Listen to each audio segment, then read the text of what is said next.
भारत माता की, भारत माता की, भारत माता की। आज के इस बूथ सम्मेलन में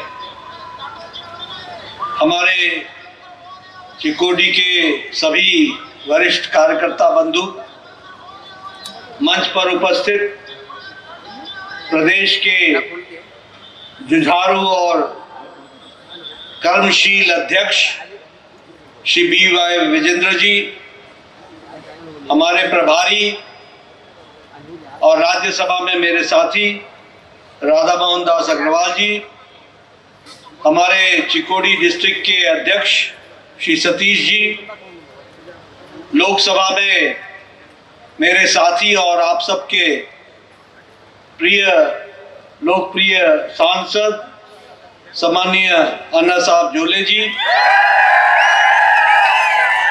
हमारे चिकोडी के लोकसभा के प्रभारी अभय पाटिल जी, हमारी बहन जो MLA हैं श्रीमती शशिकला जोले जी,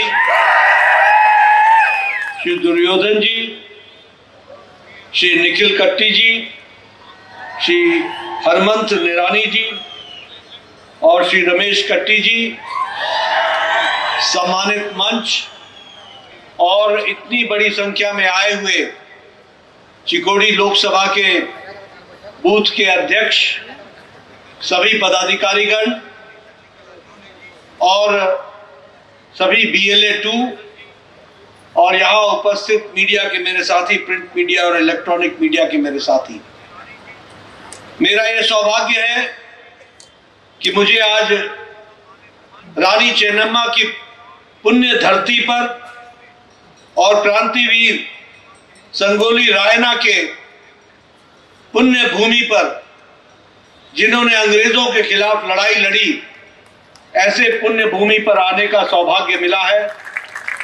मैं अपनी ओर से नमन करते हुए अपनी बात को शुरू करता हूं।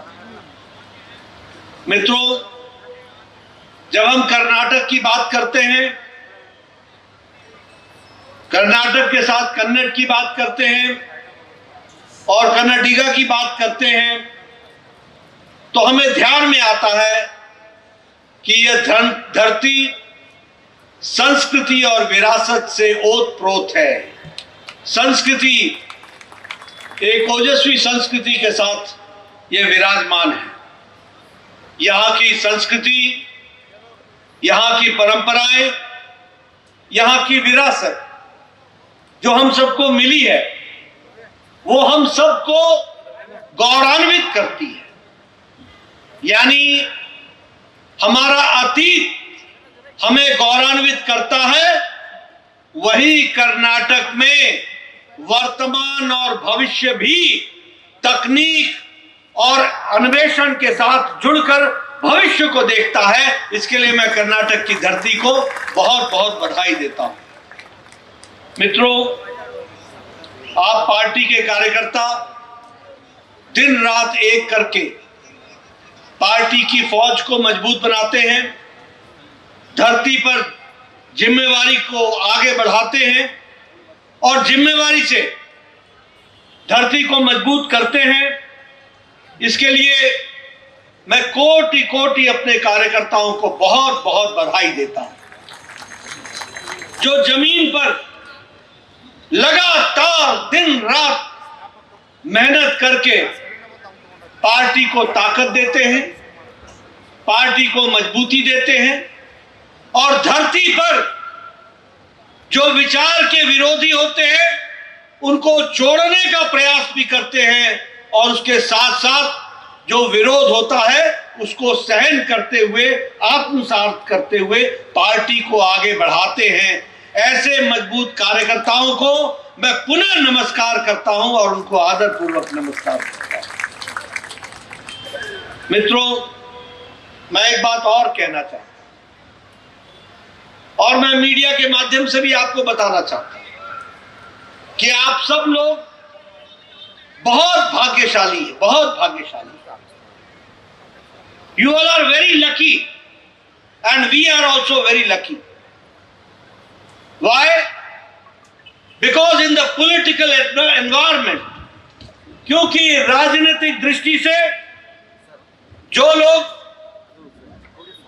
कार्य में जुड़े हैं उनको हम ये कह सकते हैं कि जिसे भारतीय जनता पार्टी के कार्यकर्ता के रूप में काम करने का मौका मिला है, वह अपने आप को भाग्यशाली इसलिए मानता है कि हम ही एकमात्र पार्टी है, हम ही एकमात्र पार्टी है जिसे दुनिया की सबसे बड़ी पार्टी के रूप में स्थापित हुआ।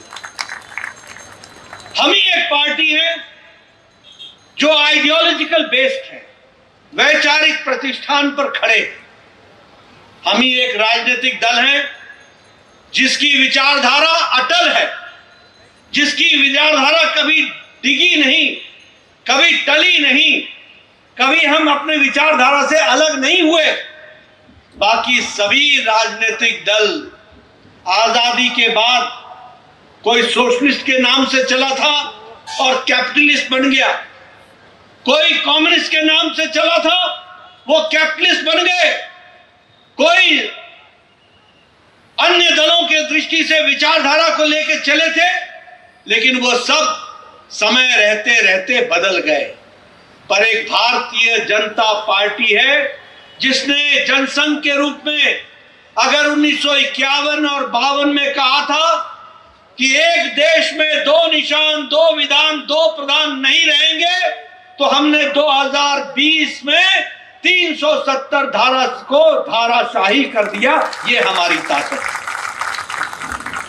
अगर 1996-97 में हमने कहा था कि हम राम मंदिर का बनाने के रास्ते को प्रशस्त करेंगे, तो हमें खुशी है कि 2024 को 20 जनवरी को प्रधानमंत्री मोदी जी के माध्यम से रामलला की प्राण प्रतिष्ठा होती है और हम उस वायदे को पूरा करते हैं। हमने कहा था कि हम एकात्म मानववाद के प्रहरी हैं।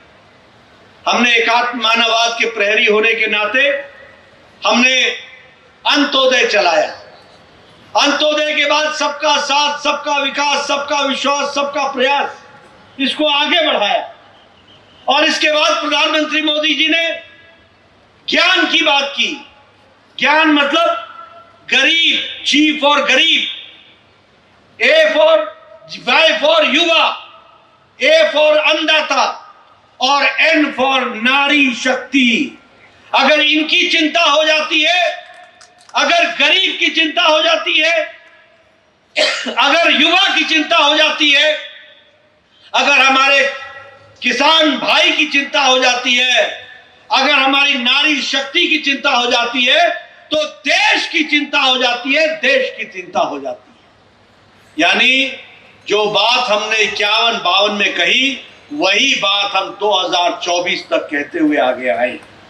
इसलिए हम आइडियोलॉजिकल बेस्ड पार्टी है। हम अकेली पार्टी है जिसने कहा कि हमारी मुस्लिम बहनों के साथ अन्याय नहीं होना चाहिए। किसी कांग्रेस के पार्टी में कोई ताकत नहीं थी कि वो तुष्टीकरण की नीति से बाहर निकल जाए। ये प्रधानमंत्री मोदी थे जिन्होंने मुस्लिम बहनों को ट्रिपल तलाक, 3 तलाक से आजादी दिलाई और उनको भी मुक्त किया। इस तरीके की हम बात करते हैं। इसलिए हम जहां आइडियोलॉजिकल बेस्ड पार्टी है, वहीं आपको खुशी होनी चाहिए। जिस बूथ के आप पहरेदार हो, आपको यह ध्यान में रखना चाहिए कि हम दुनिया की सबसे बड़ी पार्टी हैं, 18 करोड़ की पार्टी है और हमारे यहां 973 डिस्ट्रिक्ट में हमारी कमेटी है, 1532 ब्लॉक्स में हमारी कमेटी है और लगभग 8 लाख बूथ पर हमारी बूथ की कमेटी है, हमारे बूथ के कार्यकर्ता है। 8 लाख, ये हमारी ताकत है। और अगर मैं मास फॉलोइंग की बात करूं तो आज हमारी पार्टी 303 एमपी हमारे, जिसमें आपके अन्ना साहब झोले जी भी हैं, 303 एमपी हमारे लोकसभा के हैं और हमारे 92 एमपी राज्यसभा में हैं और हमारे 1500 से ज्यादा विधायक, हमारे जिसमें शशिकला जोले जी भी हैं, हमारे 1500 विधायक हैं, हमारे 293 से ज्यादा चेयरमैन हमारे म्युनिसिपल कॉर्पोरेशन और मेयर हैं। ये हमारे लोगों की ताकत है जिसको हमको ध्यान में रखना चाहिए। मित्रों, प्रधानमंत्री मोदी जी ने देश को दुनिया के सामने और देश के लोगों को, हमारे नौजवानों को प्रेरित करके उनको उत्साह के साथ और उनको आत्मनिर्भर के मंत्र के साथ खड़ा किया। लेकिन आपको मैं बताना चाहता हूं, हमारे यहां ऐसे नेता भी हुए जिन्होंने लाल किले के प्राचीर से ये कहा कि भारत के लोग आलसी हैं, भारत के लोग दुनिया में बड़े अक्लमंद हैं, हमारे लोग थोड़े अक्ल में कम हैं। यानी उन्होंने भारत के कॉन्फिडेंस को, भारत के जिसे हम कहते हैं कि ताकत को नजरअंदाज करने का काम किया। वही प्रधानमंत्री मोदी जी ने भारत के नौजवानों को, भारत के नागरिकों को लाल किले के प्राचीर से विकसित भारत का संकल्प के साथ अपने आप को जोड़ने का उत्साह भी दिया और उत्साह के साथ साथ उनमें यह कॉन्फिडेंस, उनमें यह साहस, उनमें यह आत्मविश्वास भरने का काम भी किया। यह भी हमको ध्यान में रखना चाहिए। मित्रों, मैं यहां यह भी कहना चाहता हूं, आप कांग्रेस के दिन को याद कीजिए। मैं बार बार बोलता हूं, कांग्रेस का मतलब है करप्शन, कांग्रेस का मतलब है कमीशन, कांग्रेस का मतलब है भ्रष्टाचार, भाई भतीजावाद, निपोटिज्म, कांग्रेस का मतलब है वंशवाद। ये इन्हीं चीजों से जुड़े हुए। 10 साल पहले भारत की स्थिति क्या थी? 10 साल पहले भारत को किस तरीके से देखा जाता था? पॉलिसी पैरालिसिस वाला भारत। भारत को इस तरीके से देखा जाता था जैसे भारत भ्रष्टाचार के साथ निर्णय न लेने वाला भारत, और इसके साथ साथ एक तरीके से आत्मविश्वास खो देने वाला भारत 2014 के पहले था। और 2014 के बाद मोदी जी के नेतृत्व में छलांग लगाने वाला भारत, आत्मविश्वास से भरा हुआ भारत, दुनिया को दृष्टि देने वाला भारत आज बन गया है। यह भी हमको ध्यान में रखना चाहिए। इसलिए आज हम कह सकते हैं कि देश में बदलाव है। और बदलाव किस चीज का है? बदलाव है, आज भारत सेल्फ कॉन्फिडेंस के साथ भरा हुआ है। आज भारत विश्वास के साथ, ट्रस्ट के साथ भरा हुआ है। आज भारत वर्क कल्चर के साथ है। आज भारत आत्मनिर्भर भारत बनने के लिए होड़ में लगा हुआ है और तीव्र गति से आगे चल रहा है। हमारा नारा है रिफॉर्म, ट्रांसफॉर्म एंड परफॉर्म। हमको रिफॉर्म्स लाना है, हमको बदल देना है और हमको अपने कर्तव्य पर आगे बढ़ करके चलना है। आज भारत, जब मैं चर्चा करता हूं तो हर दिन 2 नए कॉलेज खुलते हैं भारत में। हर हफ्ते में एक यूनिवर्सिटी खुलती है। हर दिन कम से कम 37 से 40 हमारे, जिसको हम कहते हैं ये न्यू स्टार्टअप्स, वो शुरू होते हैं। हर दिन यूपीआई में लगभग 16,000 करोड़ रुपए का ट्रांजैक्शन होता है हर दिन। और हर दिन 3 जन औषधि केंद्र भारत में खुलते हैं। हर दिन 14 किलोमीटर का रेलवे ट्रैक बनता है। हर दिन 29 किलोमीटर की सड़क बनती है। और हर दिन 50,000 उज्ज्वला गैस के कनेक्शन आते हैं। हर दिन 75,000 लोग गरीबी की रेखा से बाहर आ जाते हैं और आज 25 करोड़ लोग गरीबी की रेखा से ऊपर उठ चुके हैं। ये बदलता भारत है। और हर दिन 60,000 लोगों के घरों में हर घर जल, हर घर नल ये पहुंच जाता है। इस तरीके की परिस्थिति आकर के खड़ी होती है। मित्रों, हम सिर्फ कांग्रेस की बुराई करने के लिए खड़े नहीं हुए। हमने जो अच्छा काम किया है वो भी हमें ध्यान में रखना चाहिए।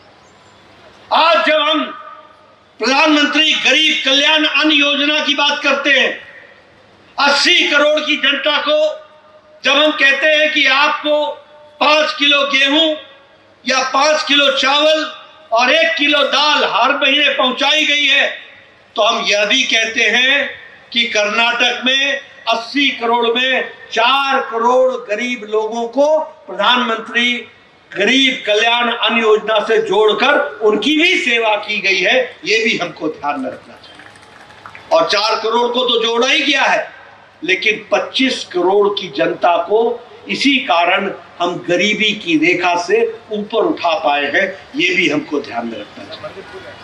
अगर हम किसान सम्मान निधि की बात करें, जो हमने अपने रैयतू भाइयों के लिए किया है, जो हमने किसान भाइयों के लिए किया है, आज 11 करोड़ 78 लाख किसान, जिसमें से 53 लाख किसान कर्नाटक के हैं, उनको प्रति चौथे महीने 2-2 हजार रुपए उनके सीधे खाते में डालने का काम किया और उनको आत्मनिर्भर बनाने का काम किया। यह भी हमको ध्यान में रखना चाहिए। जल जीवन मिशन में लगभग 11 करोड़ लोगों के घरों तक जल से नल से जल पहुंचाने का काम किया है और उसी में आपके यहां भी 51 लाख लोगों के घरों में नल लगाए गए हैं। प्रधानमंत्री आवास योजना में 4 करोड़ घर बने हैं और 4 करोड़ घर में से 9 लाख जो थे वो हमारे टाइम में सैंक्शन हुए और जो पहले सिद्धारमैया की सरकार थी उसने इसको रोकने की कोशिश की। बाद में जब येडियुरप्पा जी आए तब आपको प्रधानमंत्री आवास योजना की घर मिला। ये भी आपको ध्यान में रखना चाहिए। आयुष्मान भारत, जिसमें 11 करोड़ लोगों को गंभीर बीमारी से लड़ने के इलाज के लिए व्यवस्था की गई, वहीं 62 लाख परिवारों को जोड़ने का काम भी हमारी सरकार ने किया है। मैं यहां यह भी कहना चाहता हूं कि कर्नाटक के आर्थिक दृष्टि से 275% ज्यादा एनडीए की सरकार ने कर्नाटक की सरकार को आर्थिक रूप से मदद की है। कितना? 275 करोड़ रुपए, 275%। और अगर मैं उसको आंकड़ों में बताऊं तो 5 करोड़ 42 लाख 341 हजार करोड़ रुपए आपके खाते यानी कर्नाटक के विकास के लिए लगाया गया है। 1 लाख करोड़ रुपए सिर्फ गरीबों के लिए, जो marginal section of the society है, जो महिलाएं हैं, उनको ताकत देने के लिए कर्नाटक में खर्च हुआ है। और उसी तरीके से कर्नाटक की पर कैपिटा इनकम को 10 सालों में 69,621 रुपए सालाना बढ़ाने का काम भारतीय जनता पार्टी की एनडीए की सरकार, मोदी जी की सरकार ने किया है। 30,000 करोड़ रुपए रेलवे ट्रैक के लिए खर्च हुए, इंफ्रास्ट्रक्चर में खर्च हुए और उसी तरीके से 8,000 करोड़ रुपए बेंगलोर मैसूरू एक्सप्रेस वे के लिए खर्च हुआ है। उसी तरीके से सब अर्बन प्रोजेक्ट के लिए 15,500 करोड़ रुपए खर्च हुए हैं। और बेंगलोर के एयरपोर्ट बनाने में आपको मालूम ही है कि वहां पर एक नया टर्मिनल बना है जिसका उद्घाटन प्रधानमंत्री मोदी जी ने किया। शिवमोगा में नया एयरपोर्ट बना है और अभी जहां मैं बेलगावी में उतरा हूं उसके लिए भी प्रधानमंत्री मोदी जी 2-3 दिनों में शायद आने वाले हैं और उसका भी नया टर्मिनल बनेगा और उसके भी विकास की नींव रखी जाएगी, उसका भी काम होगा। स्मार्ट सिटी में दावनगिरी, टुमकुरू, हुबली, शिमोगा ये सबको जोड़ा गया है। इसलिए विकास के एक नए नए पहलुओं को लेकर के हम आगे बढ़े। मेरा सभी बूथ अध्यक्षों से विनम्र निवेदन है, मेरा सभी PLA 2 से निवेदन है कि आप हर वोटर तक पहुंचिए, हर लाभार्थी तक पहुंचिए, हर घर में पहुंचिए और हर वर्ग तक पहुंचिए। हर समाज के लोगों को आप जोड़िए, हर पंथ के लोगों से जुड़िए और सबका विश्वास हासिल करने का काम कीजिए। ये अगले 100 दिनों में आपने ये तय कर लेना कि कोई भी आपके बूथ का व्यक्ति छूट न जाए, कोई घर न छूट जाए, कोई व्यक्ति न छूट जाए, कोई लाभार्थी न छूट जाए जहां हम प्रधानमंत्री मोदी जी का संदेश न पहुंचाए। बोलिए, करेंगे ना? करेंगे ना? मैं आवाज से सुनना चाहता हूं, करेंगे ना? हाँ, हर धरती तक जाना है। हम लोगों ने इतना कुछ किया है, आपकी सरकार ने इतना कुछ किया है, उसको बताना है। किस तरीके से उन्होंने, प्रधानमंत्री मोदी जी ने देश को एक नया विश्वास दिया है, देश को आत्मविश्वास से भरा है, देश को आत्मनिर्भर बनाने के लिए आगे बढ़ा है। गांव, गरीब, वंचित, पीड़ित, शोषित, दलित, गरीब, किसान, युवा, इन सबको ताकत दी है, इनको मजबूती प्रदान की है, देश को आगे बढ़ाया है, लोगों को गरीबी की रेखा से ऊपर उठाया है। ये सारी बात का संदेश मोदी जी के नाम पर हम सबको देना है। मित्रों, आप सब लोगों ने यहाँ विधानसभा में बहुत मेहनत की। ये ठीक है कि नतीजे हमारे पक्ष के नहीं आए, लेकिन आपको भी अंदाजा हो गया होगा और कर्नाटक की जनता को भी ध्यान में आया होगा कि जिस सरकार को उन्होंने चुना है वो सरकार उनके साथ किस तरीके से धोखा दे रही है, किस तरीके से उनको गुमराह कर रही थी और किस तरीके से उनके हितों पर टाका डाल करके आज अपने हित साधने का काम कर रही है। मैं आपको याद दिलाना चाहता हूं,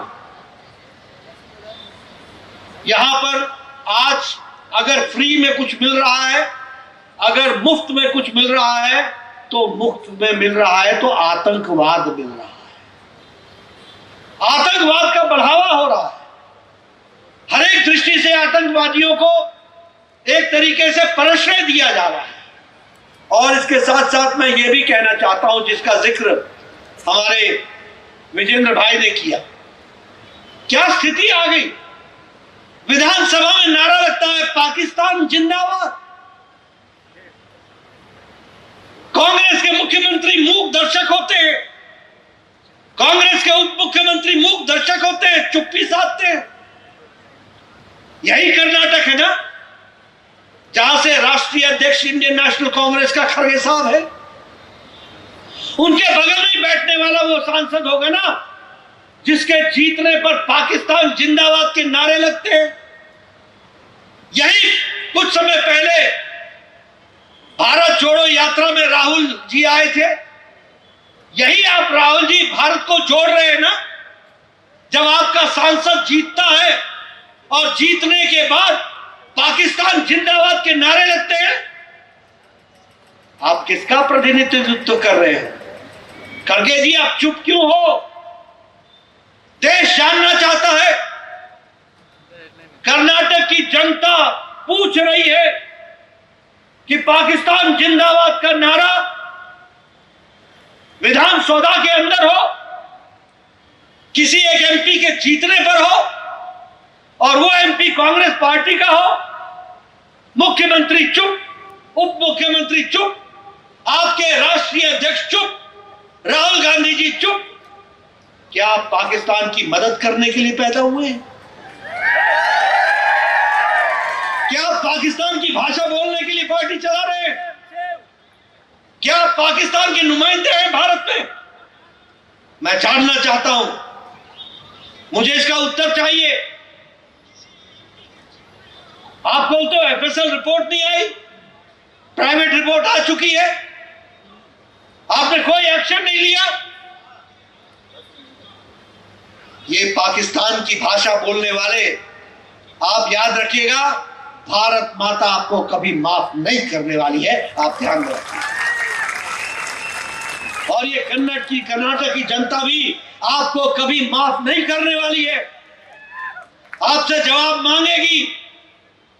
जब खड़गे साहब आए अपने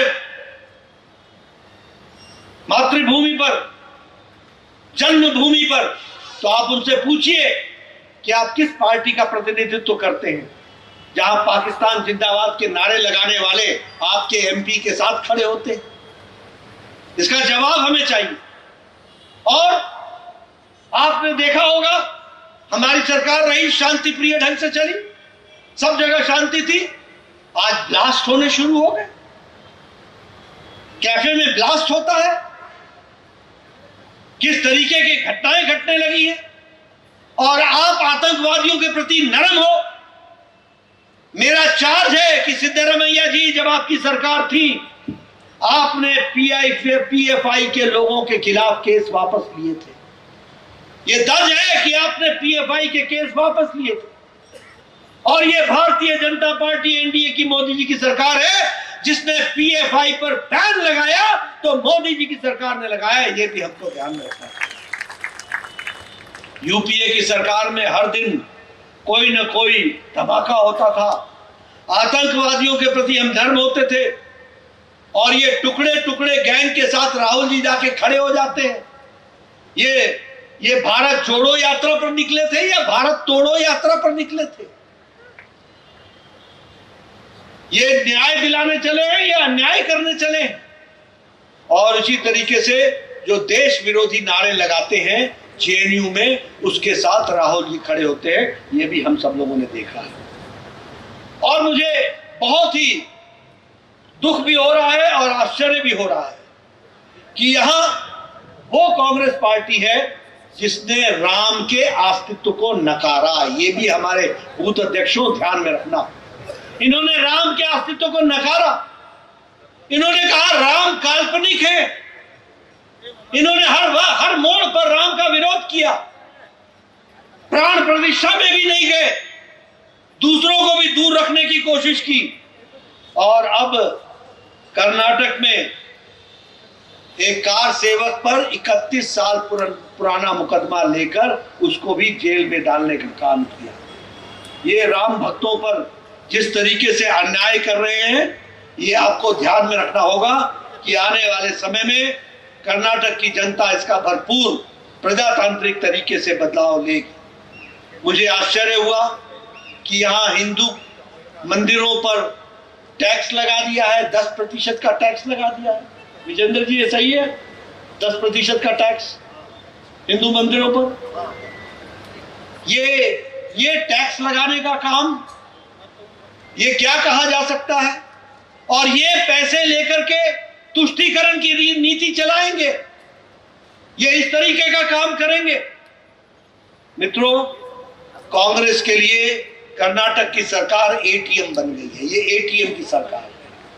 यहां से पैसा इकट्ठा करो, दिल्ली की झोली में डालो और यहां पर और भ्रष्टाचार करो, जितना भ्रष्टाचार कर सकते हो वो करो। ये आपको बताना चाहता हूं। मैं पूछना चाहता हूं, और आप जाके बूथ पर पूछना, आंगनवाड़ी की बहनों से पूछना, हमारे आशा वर्कर से पूछना, हमें मिड डे मील्स के लिए काम करने वाली बहनों से पूछना कि क्या उनकी जो रेम्युनरेशन था उसको बढ़ा दिया गया है क्या?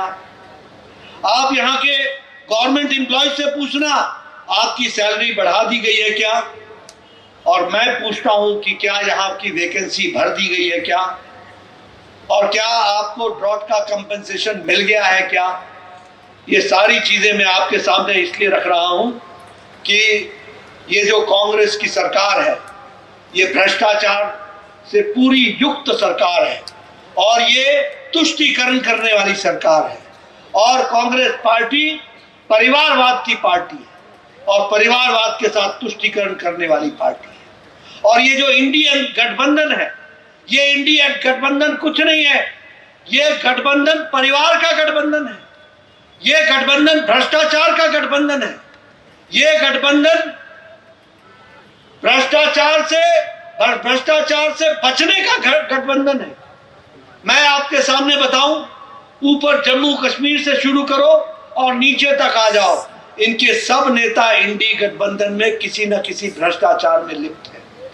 इनके सभी के सभी नेता परिवारवाद में लिप्त हैं। जम्मू कश्मीर में अगर फारूक अब्दुल्ला चिंता करता है तो उमर अब्दुल्ला की चिंता करता है।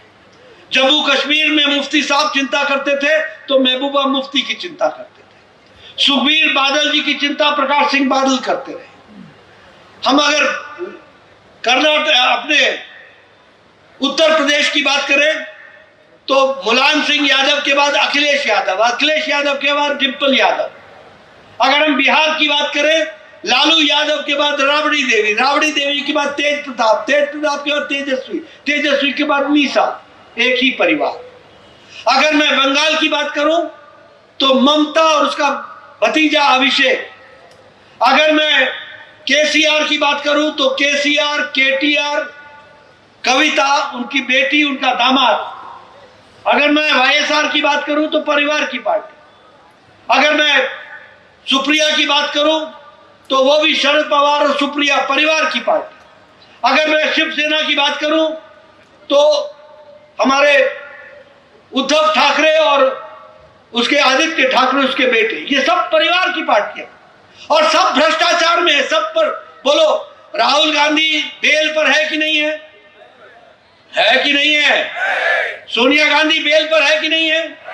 फारूक अब्दुल्ला पर केस चल रहा है कि नहीं चल रहा है? तेजस्वी पर केस है कि नहीं है? मीसा पर केस है कि नहीं है? लालू यादव पर केस है कि नहीं है? अखिलेश पर केस है कि नहीं है? ममता के मंत्रियों पर केस है कि नहीं है? केसीआर के परिवार पर केस है कि नहीं है? आप बताइए, ये बचा कौन है? ऊपर से नीचे तक भ्रष्टाचार बचाने वाले लोग। और ये ऐसा इंडिया अलायंस बना जिसमें से जेडीयू बाहर हो गया, आरएलडी और जेडीयू हमारे साथ आ गए, टीएमसी ने इनको बाय बाय कह दिया। ये इंडिया अलायंस ये भ्रष्टाचार के साथ और परिवारवाद के साथ जुड़ी हुई पार्टी हो गई। इसलिए मित्रों, आप सब लोग बड़े भाग्यशाली हो कि आपको भारतीय जनता पार्टी में काम करने का मौका मिल रहा है, जिसके नेता दुनिया में जाने जाने वाले नरेंद्र मोदी हैं, जिनके नेतृत्व में हम सब लोग काम कर रहे हैं और हम सब लोग पार्टी को आगे बढ़ाने के लिए लगे। मेरा आपसे निवेदन है कि आप कमल खिलाएंगे और यहां भी कमल खिलेगा। आप सब लोग बूथ पर पूरी ताकत के साथ उतरेंगे, कांग्रेस के लोगों को मुंह तोड़ जवाब देंगे, प्रजातंत्र को मजबूत बनाएंगे और मोदी जी के नेतृत्व में फिर एक बार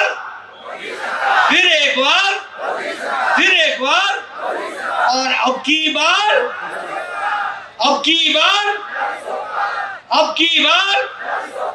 बहुत बहुत धन्यवाद। जय भारत, जय कर्नाटक।